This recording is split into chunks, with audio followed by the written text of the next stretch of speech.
Pai, se o senhor veio sem avisar, o mínimo que pode fazer é reservar um hotel. Essas foram as únicas palavras que meu filho disse depois que eu dirigi 9 horas para surpreendê-lo. 37 minutos mais tarde, sentado sozinho dentro do meu carro, eu tomei uma decisão que acabaria destruindo a imagem de pai perfeito que meus filhos haviam construído durante quase 20 anos.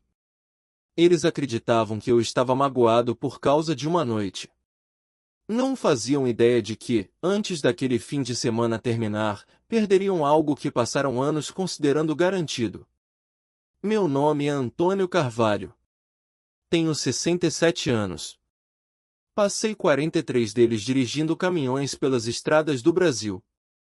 Conheço praticamente todas as rodovias entre o Rio Grande do Sul e o Pará, mas, naquele sábado, descobri que a viagem mais longa da minha vida não seria feita de asfalto. Seria feita de decepções. 3 dias antes, encontrei uma caixa antiga no sótão da minha casa em Ribeirão Preto.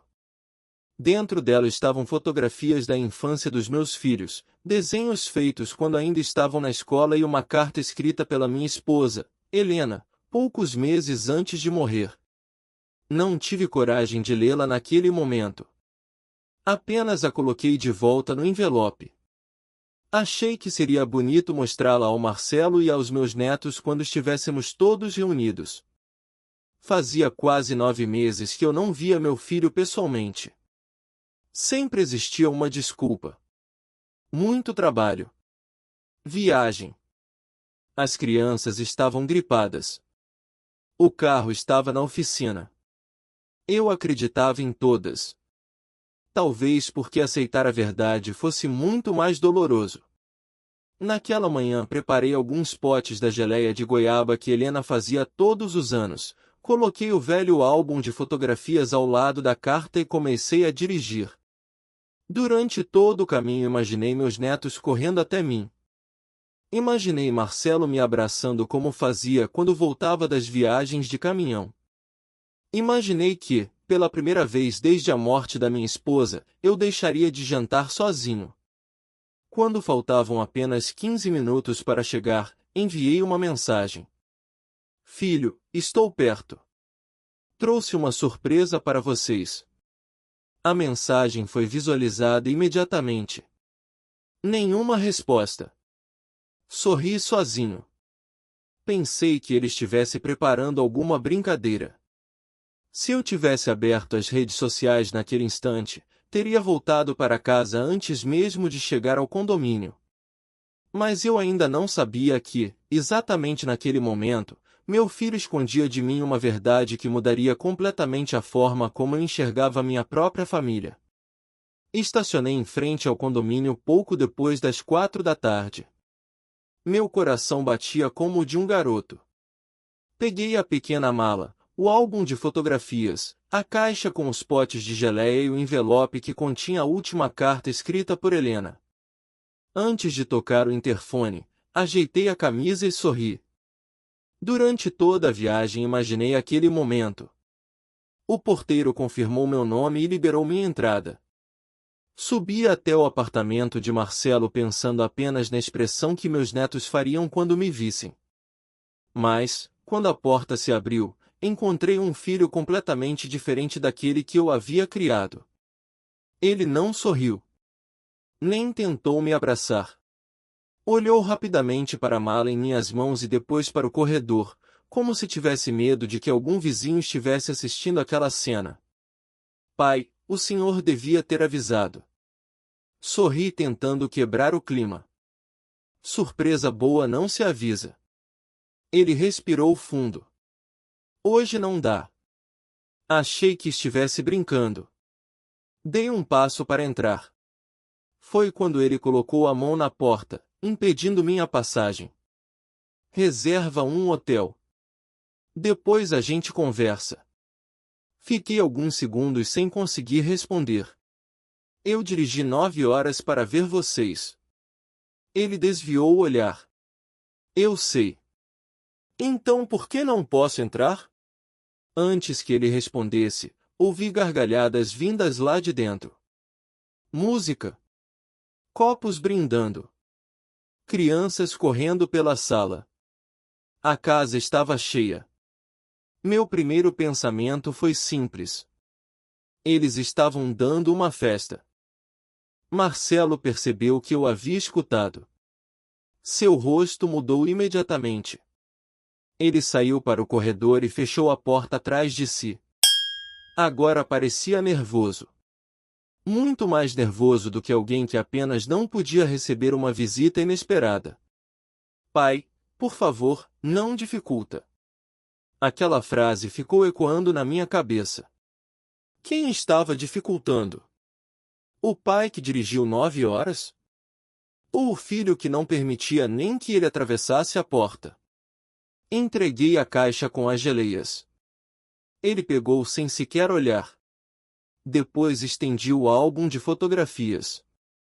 Achei que as crianças iam gostar de conhecer algumas histórias da família. Depois eu vejo isso. Depois. Era sempre depois. Enquanto ele fechava lentamente a porta, uma voz feminina perguntou do outro lado. Marcelo, seu pai já foi embora? Meu filho respondeu tão baixo que quase não consegui ouvir. Já. Naquele instante compreendi que ele não estava apenas escondendo alguma coisa. Ele estava escondendo alguém de mim. Voltei para o elevador tentando entender o que acabará de acontecer. Mas tudo mudou quando meu celular vibrou. A notificação não era de Marcelo. Era de uma pessoa que eu não via havia mais de 15 anos. E a fotografia que ela acabará de publicar explicava apenas uma parte da mentira.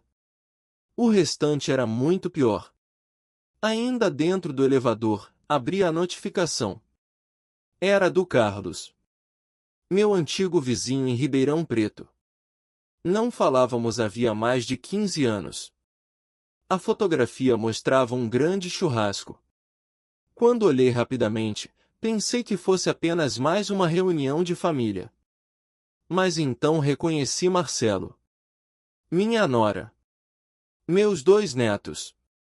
E várias pessoas da família da minha esposa. Sorri por um instante. Até ler a legenda. Que alegria finalmente reunir toda a família para celebrar um dia tão especial.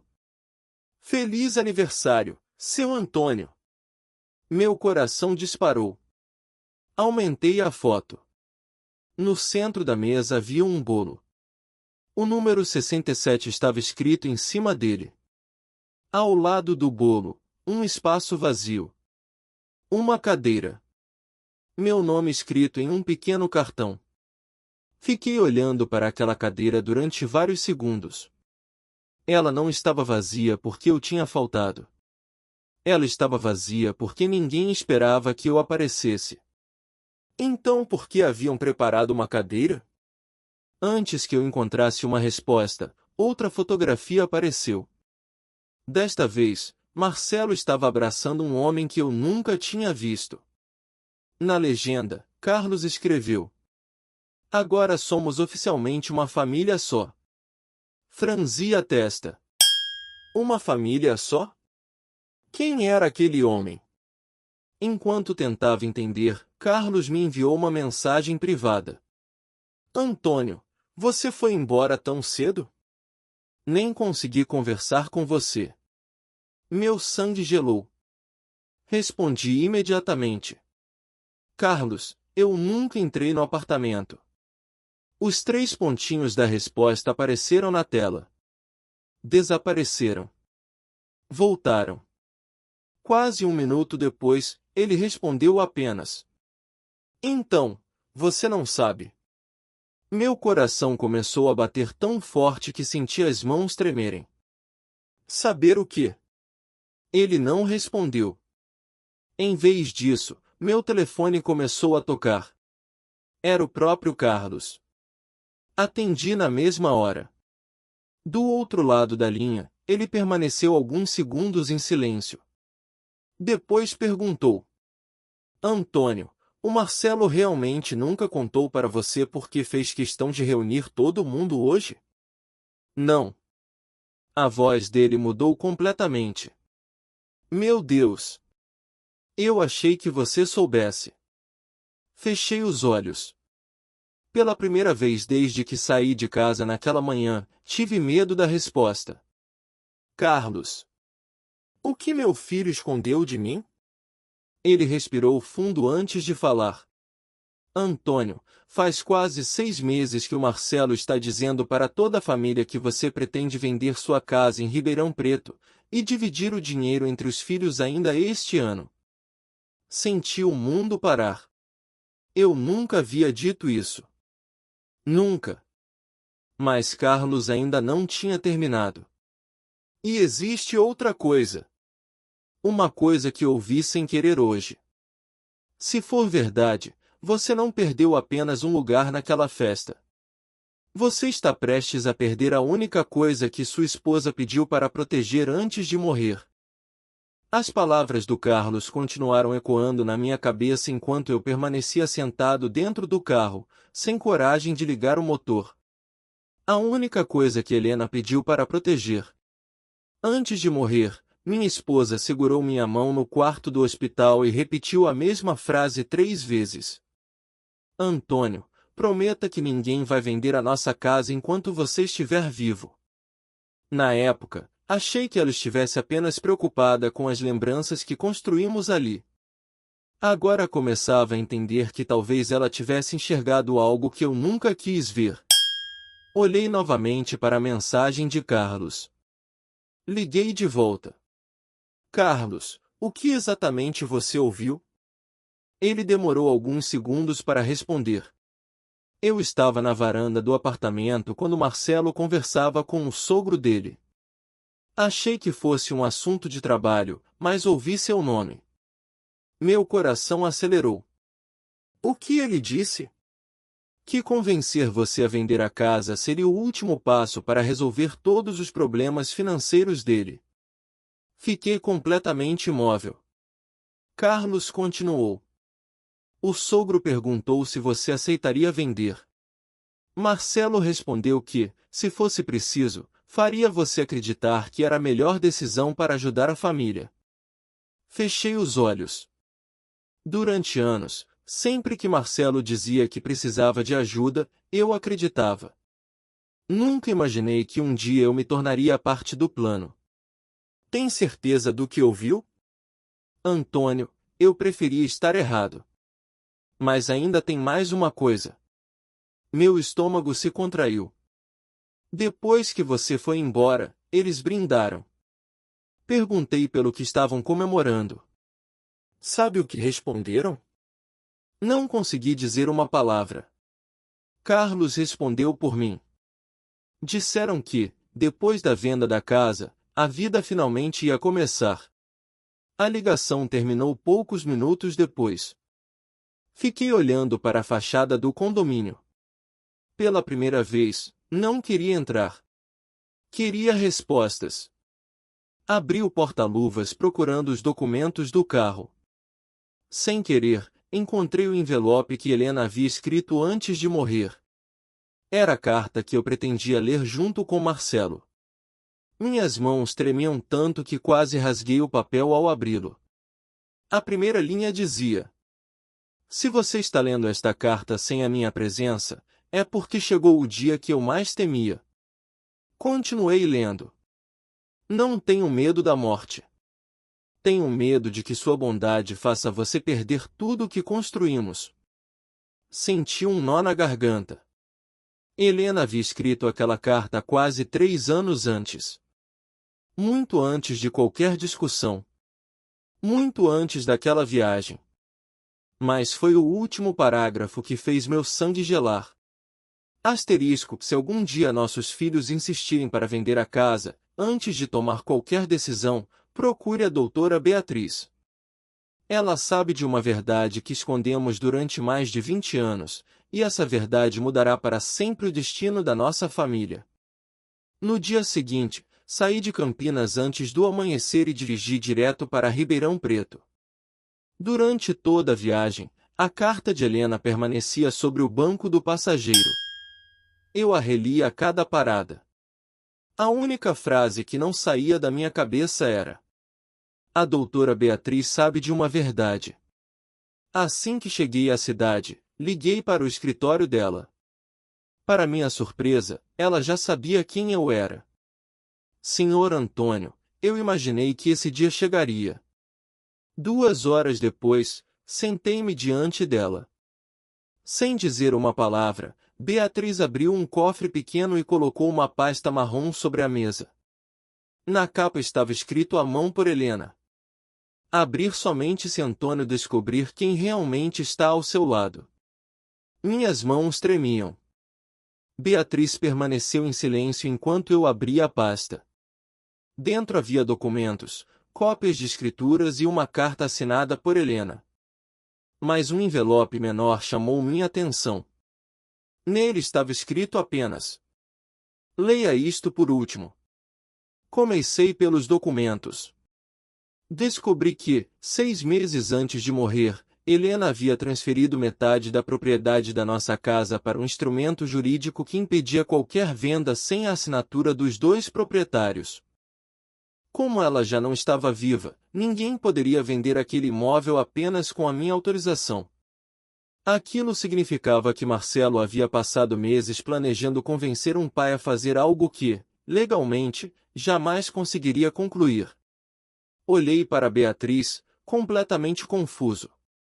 Então, ele nunca conseguiria vender a casa? Ela respondeu com calma. Não sem conhecer o restante da verdade. Foi então que peguei o último envelope. Dentro havia apenas uma folha. Helena escreveu: se nossos filhos chegarem ao ponto de desejar esta casa mais do que desejam a presença do próprio pai, então eles nunca entenderam o verdadeiro valor dela. Meus olhos se encheram de lágrimas. Mas ainda havia outra página escondida atrás daquela carta. Era uma cópia de um documento que eu jamais tinha visto. No topo estava escrito: Instrumento particular de constituição de fundo patrimonial familiar. Olhei para Beatriz. O que é isso? Ela respirou fundo. É a decisão mais importante que Helena tomou antes de partir. Ela sabia que um dia você precisaria escolher entre deixar uma herança para seus filhos, ou preservar o futuro dos seus netos. Antes que eu pudesse fazer outra pergunta, meu celular começou a tocar. Era Marcelo. Atendi. Do outro lado da linha, sua voz estava completamente diferente. Pai, acabei de descobrir que o senhor falou com a doutora Beatriz. Houve alguns segundos de silêncio. Então ele fez uma pergunta que confirmou tudo o que eu precisava saber. O senhor já descobriu o que a mamãe fez com a herança? Fiquei alguns segundos em silêncio. Depois respondi apenas: ainda não, mas estou prestes a descobrir. Desliguei antes que Marcelo pudesse dizer qualquer outra coisa. A doutora Beatriz olhou para mim e abriu a última pasta que permanecia fechada desde o início da reunião. Dentro havia o testamento atualizado de Helena. Ao lado dele, um documento que nunca imaginei existir. Beatriz começou a explicar. Helena não deixou apenas uma herança. Ela deixou uma condição. Empurrou os papéis em minha direção. Li cada linha lentamente. Todo o patrimônio da nossa família, a casa, os investimentos, a pequena fazenda que havíamos comprado anos antes e parte das aplicações financeiras, seria protegido por um fundo patrimonial. Meus filhos continuariam sendo herdeiros apenas se, depois da minha morte, fosse comprovado que mantiveram uma relação familiar baseada em cuidado, presença e respeito. Caso contrário, toda a herança seria destinada aos meus netos, administrada pelo próprio fundo até que eles atingissem a maioridade. Olhei para Beatriz, completamente surpreso. Isso é legal? Ela sorriu. Helena fez tudo dentro da legislação brasileira. Ela conhecia seus filhos melhor do que qualquer pessoa. Naquele instante compreendi por que Marcelo estava tão desesperado para descobrir o conteúdo daqueles documentos. Ele nunca teve certeza de que a herança era realmente dele. Ele apenas apostou que eu jamais teria coragem de consultar uma advogada. Respirei fundo. Peguei a caneta. E, pela primeira vez desde a morte de Helena, assinei um documento pensando primeiro em mim, e depois na próxima geração. Naquela mesma tarde, Marcelo apareceu na minha casa. Não bateu com força. Não gritou. Quando abri o portão, ele parecia 10 anos mais velho. Pai, por favor, me escuta. Convidei-o para entrar. A doutora Beatriz ainda estava lá. Ela colocou uma cópia do novo registro sobre a mesa. Marcelo leu cada página em absoluto silêncio. Quando terminou, seus olhos se encheram de lágrimas. Então, eu perdi tudo? Balancei a cabeça. Não. Você perdeu apenas aquilo que acreditava poder receber sem merecer. A verdadeira herança nunca foi esta casa. Nunca foi o dinheiro. Foi o pai que dirigiu 9 horas só para abraçar o próprio filho. E esse pai, você deixou do lado de fora da sua porta. Marcelo começou a chorar. Desta vez, não pedi desculpas por ele. Também não retirei minha decisão. Algumas lições só podem ser aprendidas quando as consequências permanecem. Meses depois, ele voltou. Sem pedidos. Sem desculpas ensaiadas. Apenas apareceu em um domingo de manhã com uma caixa de ferramentas. Passamos o dia inteiro consertando a cerca da casa. Quase não conversamos. Mas, antes de ir embora, ele me abraçou e disse: Pai, obrigado por finalmente me ensinar que amor não é sustentar alguém para sempre. É ajudá-lo a se tornar alguém de quem possa sentir orgulho. Enquanto via partir, olhei para a varanda onde Helena costumava tomar café. Sorri sozinho. Naquele dia percebi que eu não havia dirigido 9 horas para surpreender meu filho. Aquela viagem aconteceu para abrir meus próprios olhos. Porque algumas pessoas só descobrem o valor de um pai, no dia em que deixam de tratá-lo como uma obrigação e começam, finalmente, a merecer chamá-lo de família.